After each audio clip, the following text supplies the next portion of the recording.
Listen, I hope y'all WNBA players is paying attention. They will replace y'all asses. They have Caitlin Clark. They have Paige Beckers under contract. They have Angel Reese. They have replacement players they can go get. They have a slew of rookies they are about to draft. Ladies and gentlemen, we are witnessing the single greatest karma moment in the history of professional sports. And it is happening right in front of our eyes on national television. For 2 years, we watched the WNBA veterans, the so-called leaders of the game, engage in a coordinated campaign of jealousy and sabotage against Caitlin Clark. They tried to physically intimidate her on the court. They tried to mentally break her in the media. They tried to freeze her out of the Olympic team. They thought that if they made her life miserable enough, they could dim her light and keep their stranglehold on the league. But today, the bill has come due, and the price is everything they have. We now have official confirmation that the major power brokers of the sport, the WNBA owners, NBC Universal, and Peacock, have made a strategic decision to move forward with the Caitlin Clark business model. Not the league, not the veterans. Just her. The headline is real. The veterans are losing everything. And they didn't lose it because of bad luck. They lost it because their toxic behavior made them unmarketable, unwatchable, and ultimately replaceable. Before we break down exactly how this happened, make sure you hit that like button and subscribe to stay updated on the biggest stories in sports. This situation is developing fast, and you don't want to miss what comes next. NBA, NBC, Peacock, they are pushing on and moving on with their promo, regardless if y'all signing this deal or not, because I'm pretty sure they got a contingency plan in place. They have a contingency. Let me take you inside the room where the decision was made. In January 2026, NBC Universal signed Caitlin Clark to a multi-year deal as a special contributor for their basketball coverage. On February 1st, she sat at the analyst desk for Basketball Night in America at Madison Square Garden, breaking down an NBA game between the Lakers and the Knicks. She wasn't there as a guest. She was there as an employee. NBC hired her to analyze LeBron James, not to promote the WNBA. That is a seismic shift in power. Usually, when a network signs a massive media rights deal with a sports league, they spend months promoting the league's history. They interview the veteran players.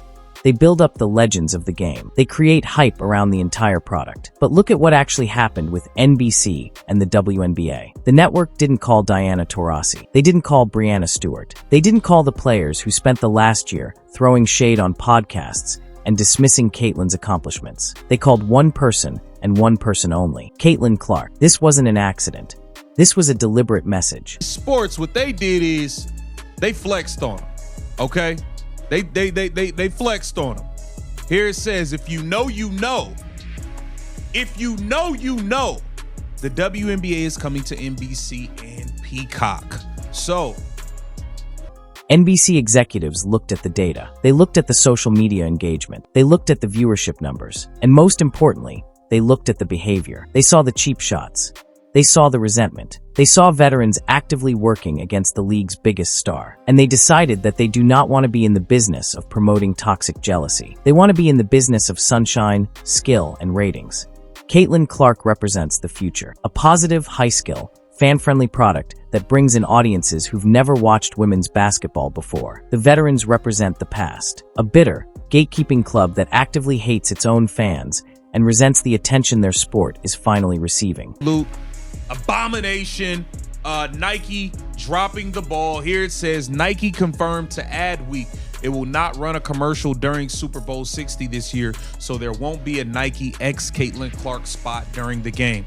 Listen, man, this don't make sense. Caitlin Clark's sneakers are about to drop. NBC made a business decision to cut the dead weight, and that dead weight is the entire old guard of the WNBA. Let's talk numbers, because numbers don't lie. Before Caitlin Clark entered the WNBA in 2024, games were pulling in a few 100,000 viewers on a good night. The league struggled for attention.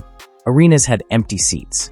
Merchandise sales were modest. Then Clark suited up for the Indiana Fever, and everything changed. Not gradually, instantly. Television networks that used to be satisfied with moderate viewership suddenly saw numbers skyrocketing past 2 million whenever the Fever took the court. Games that once blended quietly into the sports calendar became must-watch events. NBC and Peacock signed an 11-year media rights deal with the NBA and WNBA worth billions of dollars. That deal started in the 2025-26 season. The network committed to broadcasting approximately 100 national NBA games, and a robust lineup of WNBA games across NBC and Peacock every year. This is a massive investment. And when you make an investment that large, you protect your most valuable asset. Caitlin Clark is that asset. The WNBA owners looked at the data and realized something crucial. They don't need the WNBA as a collective entity to make money. They just need the Caitlin Clark show. By giving her this platform on NBC, independent of the WNBA season, they've insulated their biggest asset from the toxicity of the league itself. If the veterans decide to strike and cancel games, fine. Let them strike. Caitlin will be on television every Sunday night analyzing NBA games. She'll be building her brand. She'll be engaging with millions of viewers. She wins either way. This is a ruthless business calculation. Streaming services and television networks only care about one thing: acquisition and retention. Who drives subscriptions? Is it the player who complains about charter flights and insults the new fans? No, it's the player who hits logo threes, breaks records, and stays humble. Peacock has effectively ditched the idea of marketing the WNBA as a broad league. The promotional material is Caitlin-centric. The other players have been relegated to background extras in their own movie. This is the direct consequence of their behavior. Here's where the timing gets absolutely brutal for the veterans. In December 2025, WNBA players voted to authorize a strike. This doesn't mean an immediate work stoppage, but it puts labor disruption officially on the table. The players are demanding a 30% revenue share. They're demanding millions of dollars in salary increases. They're demanding better travel conditions and expanded rosters. And who's leading this charge?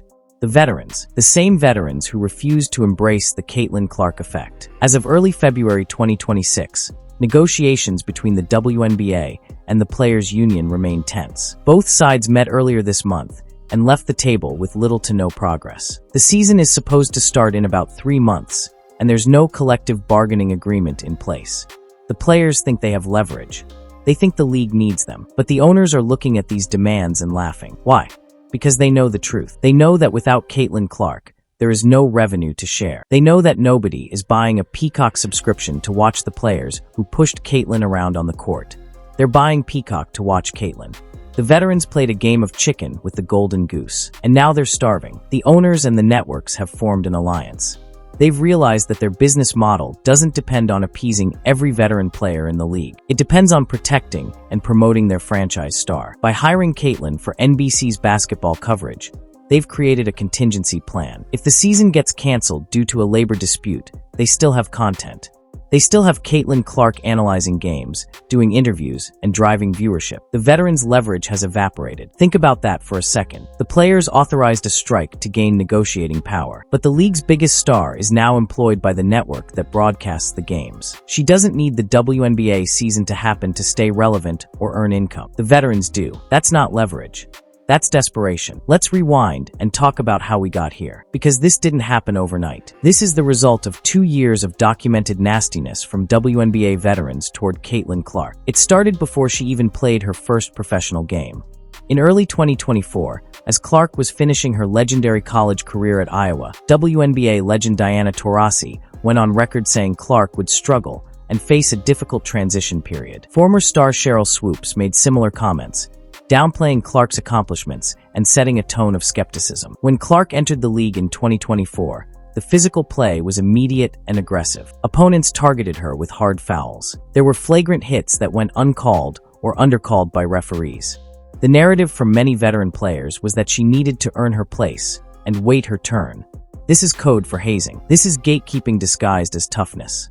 Then came the Olympic team selection. Despite Caitlin Clark being the biggest name in women's basketball and driving unprecedented attention to the sport, she was left off Team USA for the Paris Olympics. The explanation given was about roster construction and veteran experience.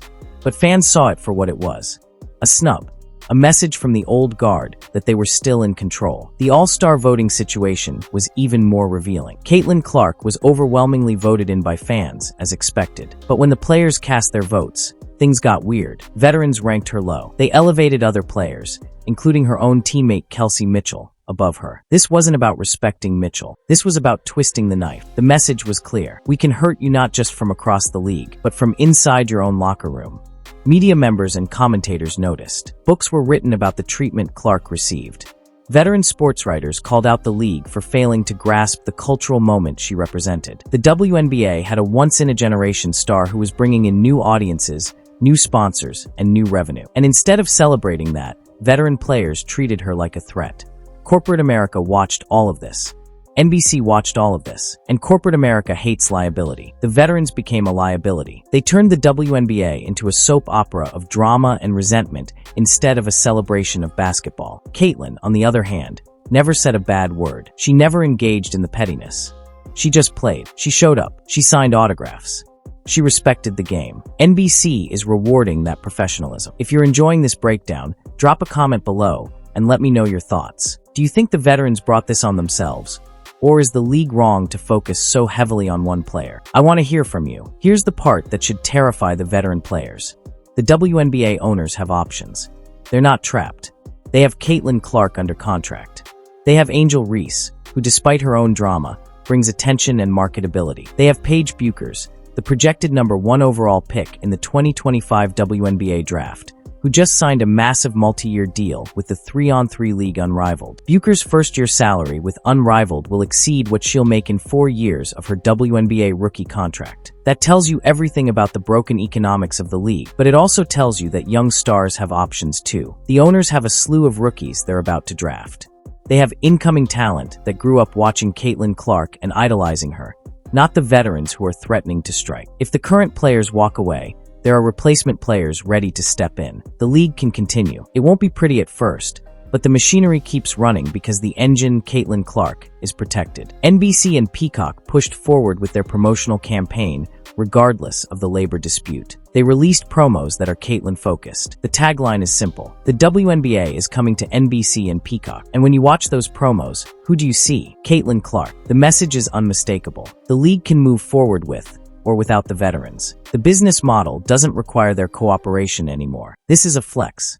A public, undeniable flex.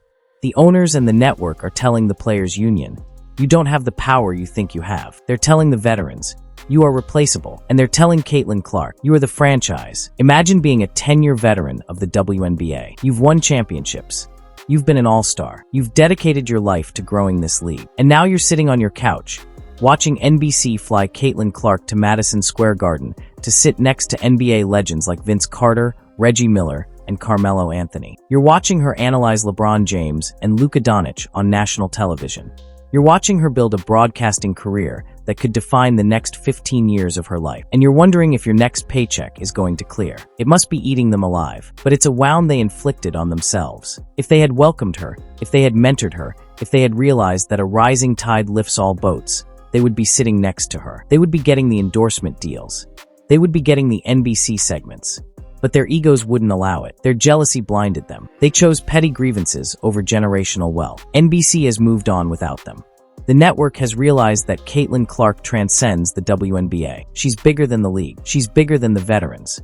She's a cultural phenomenon that doesn't require their permission to exist. She brought in audiences who'd never watched women's basketball before. She made national broadcasts feel like major events again. She transformed ticket sales, merchandise sales, social media engagement, and cultural relevance overnight. She delivered the biggest wave of attention the WNBA has ever experienced. And she did it without demanding anything other than the chance to play the game she loves. The veterans tried to gatekeep the league, but all they did was lock themselves inside a burning building while Caitlin walked out the front door with the keys to the kingdom. They can picket, they can protest, they can post on social media, but they cannot stop the machine. The machine has chosen its driver, and it's the kid from Iowa. This move by NBC and Peacock signals the end of an era. The era of the gatekeeper veteran is over. If you want to be a star in women's basketball now, you have to get on board with the new program. The owners are clearly done coddling the players who hold the league back. By empowering Caitlin so visibly, they're stripping power away from the union. The union can threaten to strike all they want, but if the face of the league is already employed by the network and thriving outside the WNBA structure, their leverage is gone. The owners have built a direct pipeline from Caitlin to the fans, cutting out the bitter middlemen. This is a corporate endorsement of Caitlin's character and a corporate condemnation of the veterans' behavior. The fans have spoken. They want Caitlin. The sponsors have spoken. They want Caitlin. The network has spoken. They want Caitlin. The WNBA is no longer a democracy of players. It's the kingdom of Clark. This is a lesson in humility that will be studied for decades. The WNBA veterans had the winning lottery ticket in their hands. All they had to do was cash it. All they had to do was smile and say, "Welcome, Caitlin. Let's grow this together." Instead, they tore the ticket up and threw it in her face. And now they're watching her print her own money while they beg for scraps. It's a tragedy of their own making. They lost the media war. They lost the fan war. And now they've lost the financial war. The revolution will be televised on NBC and Peacock. And the veterans won't even be invited to the watch party. They tried to cancel Caitlin Clark, but in the end, they only canceled themselves. If this video opened your eyes to what's really happening behind the scenes in the WNBA, do me a favor, smash that like button, subscribe if you haven't already, and hit the notification bell so you never miss an update. Drop a comment and let me know what you think happens next. Does the season get canceled? Do the veterans cave? Or does Caitlin Clark just keep winning while everyone else fights over crumbs? Let's talk about it. Thanks for watching, and I'll see you in the next one.